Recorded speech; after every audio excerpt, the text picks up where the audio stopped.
What is up guys, Krafti here, and we've reached the final section of the raid where we'll be going up against Crota himself. A lot of things to take note of here, but once you get used to doing this part a few times it becomes second nature. First things first, everyone has to group up around the green crystal in the middle of the room. This summons Crota outside in the platform at the back.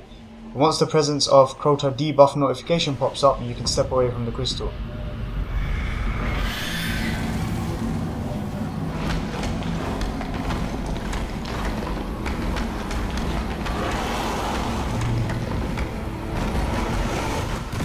Now, once activated, invisible walls pop up around the room and a load of Acolytes and Knights will start grouping up on either side of the crystal room.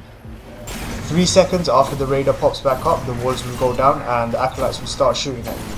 The way we approach this part is to get to higher ground on top of the doors in the crystal room so we don't immediately get taken out by the hive. Once up there, we start taking out the Acolytes first and foremost, since they are the only ones who will be able to attack from range. We split the team in two, with half looking left and the other half looking right. You won't be able to regenerate health because of the presence of Crota debuff, so you have to be a little bit more reserved in how you confront the adds. Now, once all the adds have been cleared out, one person goes outside through the left to grab the Chalice of Light underneath Crota's platform. Holding this will enable you to regenerate health, so if anyone is low on health after clearing out the adds, just grab the chalice for a while to regen your health and then pass it back to the person who will be holding the sword.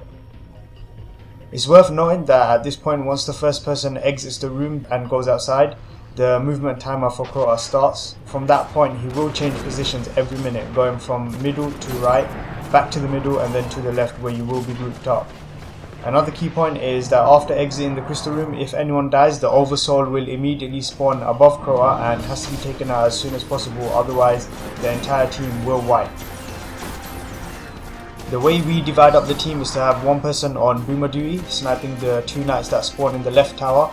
That's usually me. Everyone else, apart from the sword holder, will attack the sword bearer and take down Crota's shield to make him kneel. If you are on boomer duty, there is a pattern. First 2 boomers will spawn, and once taken out, a knight will spawn who jumps down to Crota's platform. These 2 waves do alternate, so it's pretty straightforward. And the sword bearer regens himself if there is a break when attacking him, so keep that in mind. Ideally, you want to attack Crota whenever he is in the middle, so keep the movement timer in mind when attacking the sword bearer and try and take him out as soon as possible. Once he is down, the sword holder grabs the sword and jumps up onto the rocks on the side of the platform where Crota is and calls out to everyone else to start attacking Crota. Your goal is to get him to kneel. He does regen his shield if there is a break in attack, so if you have Gallahorns, use it. Usually 2 Gallahorn rockets are enough to take him down. The sword does disappear 45 seconds after it drops from the sword bearer, regardless of it being picked up or not, and 30 seconds from the moment it is picked up.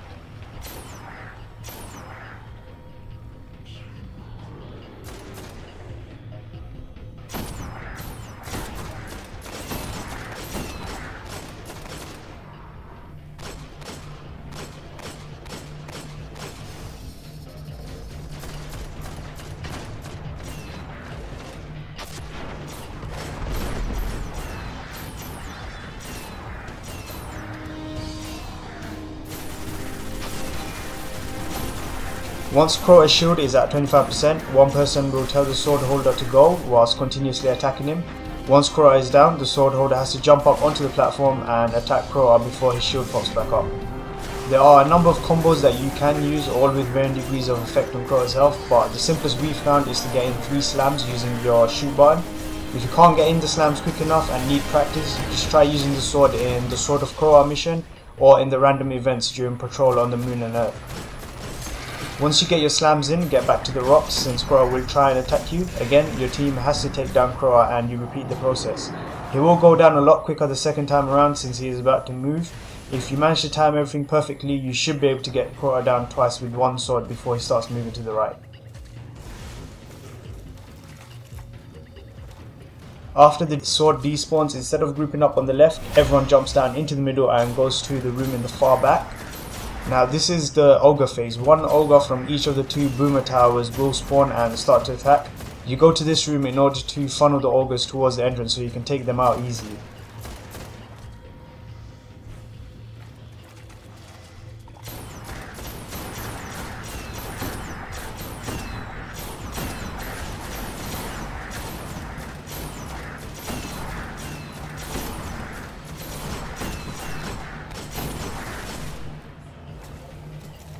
Once they have been taken out, everyone goes back to the crystal room through the right, since Crota will be on the left this time. You have to be careful when going back into the crystal room, because during the Ogre Phase a horde of cursed thralls and thralls also spawn, and they usually group up upstairs.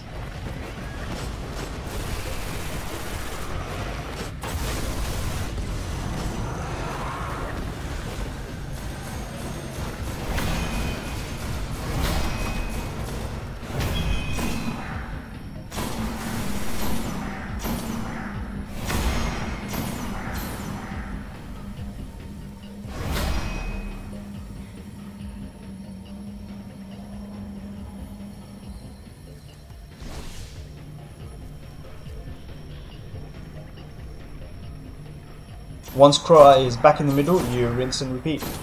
If everything went well, you should be able to take Crota out in 3 swords. If not, you'll be nearing the enrage timer, which kicks in at 8 minutes, much like in the Vault of Glass raid. At this point, Crota will summon constant oversouls and ogres, so you want to avoid enrage at all costs.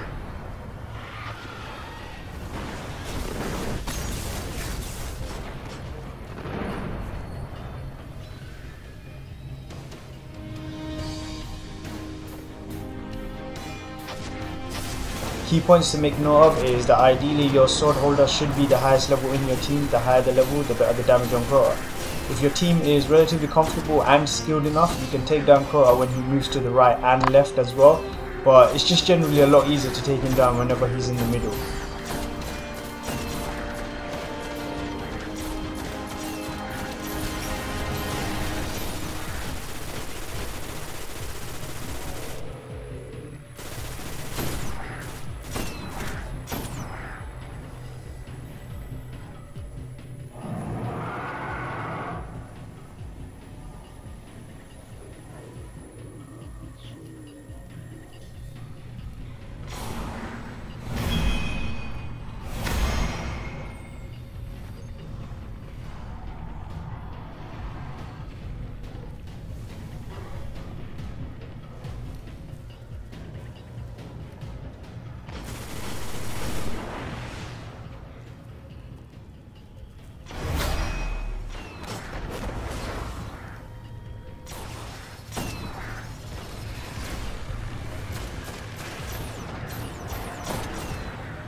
I hope this guide has helped anyone attempting Crota's End for the first time, and I hope you guys get the loot you want. Thanks for watching, and I'll see you guys on another video.